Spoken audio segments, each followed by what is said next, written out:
সারা দেশে হামের প্রকোপ বাড়ার সাথে সাথে এর প্রভাব পড়েছে মেহেরপুরেও। গত কয়েকদিনে জেলায় আশঙ্কাজনক হারে বাড়ছে আক্রান্ত শিশুর সংখ্যা। বর্তমানে মেহেরপুর জেনারেল হাসপাতালে চিকিৎসাধীন রয়েছেন বেশ কয়েকজন শিশু। হাসপাতাল সূত্রে জানা গেছে, গত 5 দিনে ইনডোর ও আউটডোরে মোট 21 জন শিশু হামের চিকিৎসা নিয়েছে। গত বৃহস্পতিবার আক্রান্তের সংখ্যা 9 থাকলেও বর্তমানে পরিস্থিতি বিবেচনায় ডায়রিয়া ওয়ার্ডের নিচে একটি আলাদা বিশেষ ওয়ার্ড গঠন করা হয়েছে। সংক্রমণের ঝুঁকি এড়াতে আক্রান্ত শিশুদের এখানে আইসোলেশনে রেখে চিকিৎসা দেওয়া হচ্ছে। মেহেরপুর জেনারেল হাসপাতালের RMO ডক্টর সৌদ কবির বলেন, 1 মাস থেকে 19 বছর বয়সীদের মধ্যে এই প্রকোপ দেখা দিচ্ছে। গত মাস থেকে এ পর্যন্ত 21 জন চিকিৎসা নিয়েছেন। সংক্রমণ ঠেকাতে আমরা রোগীদের আলাদা রেখে চিকিৎসা দিচ্ছি।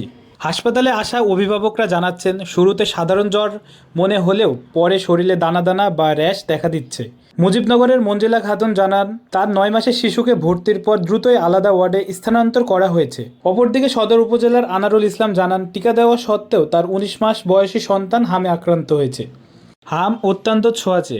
বিশেষজ্ঞ চিকিৎসকরা বলছেন, অবহেলা না করে লক্ষণ দেখা দিলেই দ্রুত ব্যবস্থা নিতে হবে। শিশু বিশেষজ্ঞ ডাক্তার হাবিবুর রহমান জানান, হামের প্রধান লক্ষণ হলো প্রচণ্ড জ্বর, শরীর ব্যথা এবং নাক দিয়ে পানি পড়া। 3-4 দিন পর শরীরে লালচে র্যাশ দেখা দেয়। এটি দ্রুত ছড়ায়, তাই আইসোলেশন জরুরি। হাম প্রতিরোধের একমাত্র উপায় হলো সময় মতো ভ্যাকসিন বা টিকা দেওয়া। ইয়াসির ইউসুফ ইমন, মেহেরপুর প্রতিদিন অনলাইন ডেস্ক।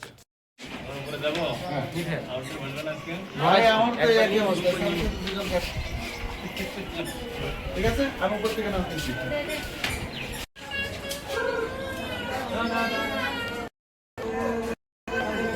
কান্দে না পড়ি।